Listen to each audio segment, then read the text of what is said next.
Hi friends, welcome to Madras விருந்து. நம்ம இன்றைக்கி பச்சை பயிரில் நல்லா மொறுன்னு சுவையான வடை தான் செய்ய போகிறோம். இந்த பருப்பு வகையிலே பார்த்திங்கன்னா அதிகமான மருத்துவ குணம் வந்து பச்சை பயிரில் தான் இருக்குது. இந்த பச்சை பயிருடைய நன்மைகள் தெரிஞ்சால் கண்டிப்பாக உணவில் டெய்லி பயன்படுத்துவீங்க. நம்ம உடம்புக்கு தேவையான ஊட்டச்சத்து, கார்போஹைட்ரேட், இரும்பு சக்தி எல்லாமே இருக்குது. முக்கியமாக வந்து வெயிட் லாஸ் பண்ணணும்னு நினைக்கிறவங்க உணவில் டெய்லி பயன்படுத்தலாம். ஏன்னா தேவையில்லாத கொழுப்பு சக்தி எல்லாமே குறைக்குது. இதனால இந்த பச்சை பயிறு இதயத்துக்கும் ரொம்ப நல்லதுன்னு சொல்கிறாங்க. இதோடைய நன்மைகள் ஏகப்பட்டது இருக்குது. இப்போ நம்ம ரெசிபி செய்ய ஸ்டார்ட் பண்ணிடலாம். நான் 1 கப் அளவுக்கு பச்சை பயிறு எடுத்து 6 மணி நேரம் ஊற வச்சுருக்கேன். நீங்கள் காலையில் வடை சுடுற மாதிரி இருந்தால் நைட்டுக்கே பருப்பு ஊற வச்சுடுங்க.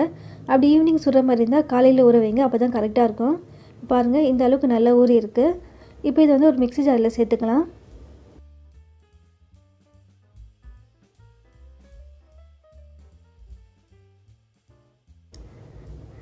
இப்போ இது கூட 2 பச்சை மிளகாய், 2 வரமிளகாய், 5 பல்லு பூண்டு, சின்னதாக ஒரு துண்டு இஞ்சி சேர்த்துக்கோங்க.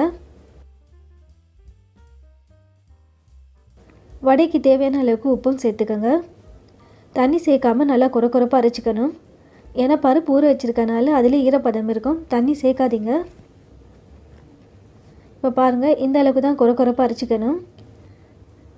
ஊற வச்சுருக்க பருப்புலேருந்து 2 டேபிள் ஸ்பூன் அளவுக்கு பருப்பு எடுத்து மத்து வச்சு இதை லைட்டாக இதை போல் மசிச்சு விட்டுருக்கேன்.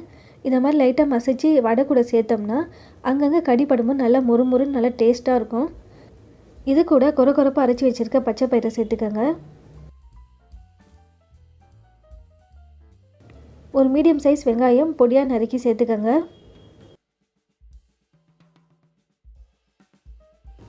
கொஞ்சமாக கொத்தமல்லி இலைகள் சேர்த்துக்கோங்க. ஒரு கொத்து கருவேப்பிலை சேர்த்துக்கோங்க. 1/2 ஸ்பூன் சீரகம் சேர்த்துக்கோங்க. இது கூட 1 ஸ்பூன் அளவுக்கு கடலை மாவு சேர்க்குறேன். ஆல்ரெடி இந்த வடை வந்து நல்லா மொறுன்னு தான் இருக்கும். எக்ஸ்ட்ரா வந்து மொறுப்புக்காக தான் நான் இந்த கடலை மாவு சேர்க்குறேன். இது வந்து உங்களுக்கு ஆப்ஷனல் தான், வேண்டான்னா ஸ்கிப் பண்ணிக்கோங்க. இப்போ இது எல்லாமே நல்லா ஒரே ஈவனாக மிக்ஸ் பண்ணி விட்டுக்கோங்க. இப்போ பாருங்கள், இந்த அளவுக்கு தான் மிக்ஸ் பண்ணிக்கணும். வடை வந்து எவ்வளோ சைஸ்க்கு வேணுமோ அந்த அளவுக்கு வடை மாவு எடுத்துக்கோங்க. உருண்டை பிடிச்சி உள்ளங்கையில் வச்சு இதை போல் நல்லா தக்கையாக தட்டிக்கோங்க. இப்படி தக்கையாக தட்டி நம்ம பொரிக்கிறனால இந்த டீ கடைங்கள்லாம் வந்து பார்த்திங்கன்னா கீரை வடை நல்லா தக்கையாக மொறுன்னு இருக்கும் இல்லையா, அதே மாதிரி தான் இருக்கும். அப்படி இல்லைன்னா மசால் வடை மாதிரி வேணும்னா கொஞ்சம் மாவு வந்து உப்புசமாக தட்டி சேர்த்துக்கோங்க. இப்போ இதே மாதிரி ஒன்று செஞ்சு எண்ணெயில் சேர்த்துக்கோங்க. அது மாதிரி ஸ்டவ் வந்து மீடியம் ஃப்ளேமில் தான் இருக்கணும். எண்ணெயும் ரொம்ப காஞ்சிருக்கக்கூடாது.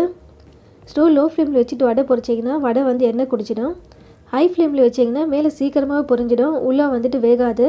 இதே மீடியம் ஃப்ளேமில் இருந்துச்சுன்னா மேலே நல்லா மொறுன்னு வந்து உள்ளே சாஃப்டாக இருக்கும். ஒரு பக்கம் லைட்டாக பொரிஞ்சதும் வடை இதை போல் திருப்பி போட்டுக்கோங்க. ஸ்பூனில் இப்படி திருப்பி போடுறதுனால கொஞ்சம் ஈஸியாக இருக்கும். இதே மாதிரி ஒரு வடையாக திருப்பி போட்டுக்கோங்க.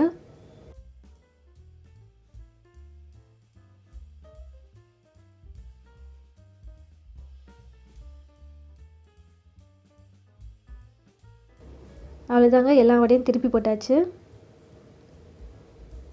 இப்போ பாருங்கள், நல்லா கோல்டன் ப்ரௌன் கலரில் வடை நல்லா பொரிஞ்சிருக்கு. நல்லா கிறிஸ்பியாக பொரிஞ்சிருக்கு பாருங்கள். இப்போ இது எண்ணெயிலேருந்து எடுத்துடலாம். பார்க்கும்போது உங்களுக்கே தெரியும் எந்த அளவுக்கு நல்லா மொறுன்னு இருக்கும்னு. வடை பொரிஞ்சு எண்ணெயிலேருந்து எடுக்கும்போது ஸ்டவ் லோ ஃப்ளேமில் வச்சுடுங்க.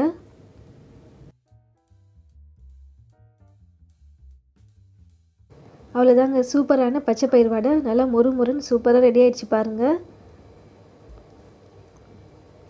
பார்க்கும்போதே உங்களுக்கே தெரியும் சாப்பிட்ணும் போல் இருக்கு இல்லையா? கண்டிப்பாக நீங்களும் வீட்டில் செஞ்சு பாருங்கள். ஏன்னா இது ஒரு ஹெல்த்தியான வடை. இந்த வடைக்கு தேங்காய் சட்னி கூட இருந்துச்சுன்னா அதோடைய காம்பினேஷன் ரொம்பவே சூப்பராக இருக்கும். உங்களுக்கும் இந்த ரெசிபி பிடிக்கும்னு நம்புகிறேன். அப்படி பிடிச்சிருந்துச்சுன்னா வீட்டில் ட்ரை பண்ணி பாருங்கள். ட்ரை பண்ணி பார்த்துட்டு எப்படி இருக்குன்னு சொல்லி என் கூட கமெண்ட்டில் ஷேர் பண்ணிக்கோங்க. ஃப்ரெண்ட்ஸ், ஃபேமிலி, ரிலேட்டிவ்ஸ் வேறு யாருக்காவது இந்த ரெசிபி தேவைப்பட்டாலும் இந்த வீடியோ ஷேர் பண்ணிவிடுங்க. மறக்காமல் நம்ம மெட்ராஸ் விருந்து சேனலுக்கும் சப்ஸ்கிரைப் பண்ணிக்கோங்க. தேங்க்யூ.